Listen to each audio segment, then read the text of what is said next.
This is a flipped classroom video related to the Multidisciplinary Unit project designed for EDSU 534.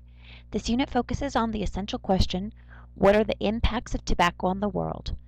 The specific video relates to the U.S. History course exploring tobacco's impact on U.S. history and is presented by Krista Greenlee. Welcome U.S. History students to this flipped classroom video.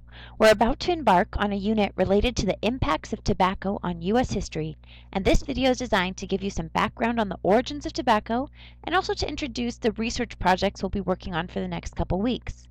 The information I present to you in this video will also help you in the creation of your tobacco history timeline, which we will begin tomorrow in class, and prepare you for the Edmodo quiz I would like you to complete this evening. So let's get started with the historical origins of tobacco and how it became influential in colonial North America. The tobacco plant, also known as Nicotiana tabacum, is a plant that grows natively in North and South America. It dates back as early as 6000 BCE. It's in the same family as the potato, pepper, and the poisonous nightshade, which is a very deadly plant. There is evidence that Native Americans have been using tobacco in medicine and also in their religious ceremonies since as early as 1 BCE. Evidence shows that it was smoked, chewed, and also drunk in the form of a tea by Native Americans. Then, on October 15, 1492, Christopher Columbus was offered dried tobacco leaves as a gift from the American Indians that he encountered. At the time, he did not know their perceived value or how important and influential they would become. This was part of the Columbian exchange of plants, animals, germs, and resources that changed the face of the Americas and Europe. Tobacco's popularity in Europe grew quickly. Soon after Columbus's first encounter with the tobacco, sailors brought it back to Europe, and the plant was soon being grown all over. The major reason for tobacco's growing popularity was its supposed healing properties. Europeans believed that tobacco could cure almost anything, from bad breath to cancer. In 1571, a Spanish doctor named Nicolas Monardes wrote a book about the history of medicinal plants in the New World. In this book, he claimed that tobacco could cure more than 36 different health problems. Then came what should have been the first sign of danger. In 1588, a mathematician, astronomer, translator, and early colonist in Virginia named Thomas Harriot promoted smoking tobacco as a viable way to get one's daily dose of tobacco. Unfortunately, he died of nose cancer because it was popular then to breathe the smoke out through the nose.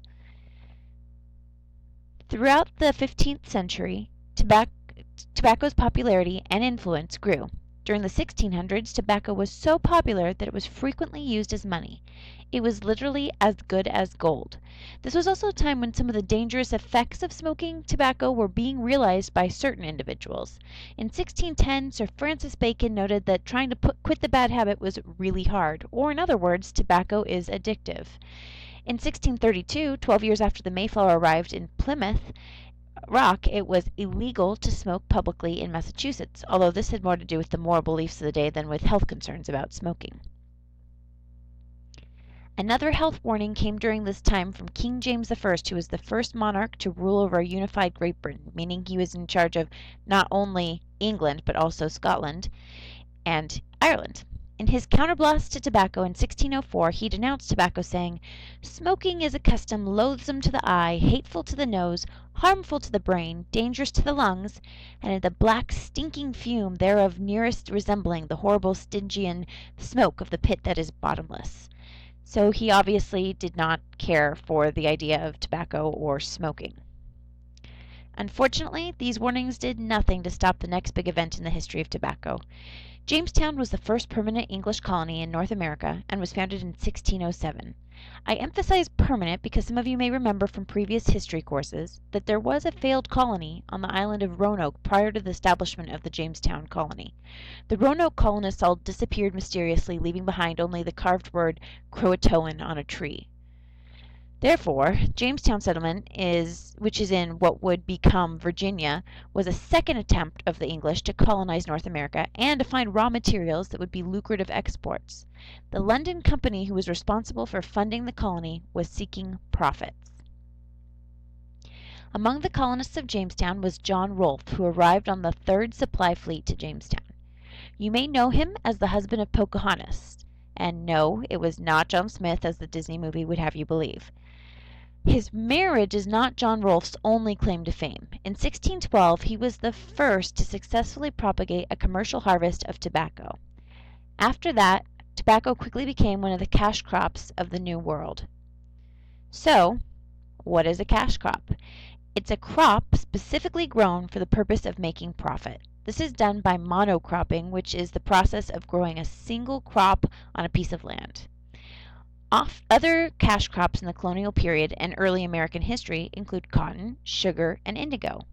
Some of the advantages to monocropping are that it can provide a good living and wages for workers, and it can be grown and sold quickly and efficiently. Some of the disadvantages are that other food crops become ignored in favor of cash crops only, and also that monocropping strips the soil of nutrients.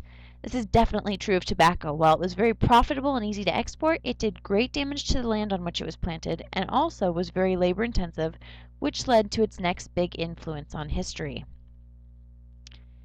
In August of 1619, a Dutch slave trader ship arrived with a cargo of 20 Africans who were sold to the colonists of Jamestown.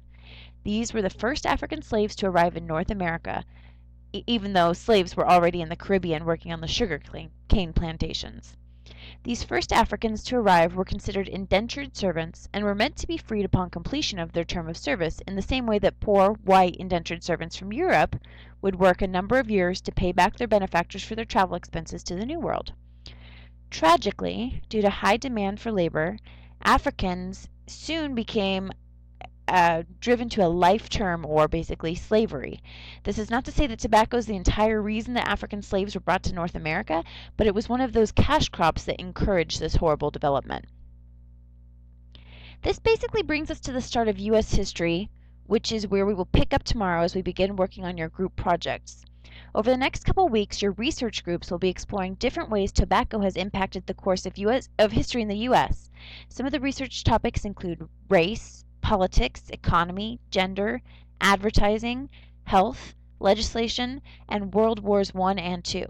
We're using tobacco as the lens through which we will watch the progression of modern U.S. history. Tonight, I would like you to prepare for and take the quiz entitled An Intro to Tobacco. To finish preparing for this quiz, you will first want to watch the short video, How the World Got Hooked on Tobacco, and read the articles, The History of Tobacco and Ending the Tobacco Problem. The links to these are all available in the class folder entitled Basic Tobacco History on our Edmodo site, and they're also linked to this evening's post on the Edmodo homepage. Some of the resources used in this slide presentation are also found in the links there under Basic Tobacco Information, including History of Tobacco, the Tobacco Timeline, History of Tobacco Part 1, which is a different one from the original History of Tobacco there, and also Ending the Tobacco Problem, which is one of the ones that I'm asking you to read this evening.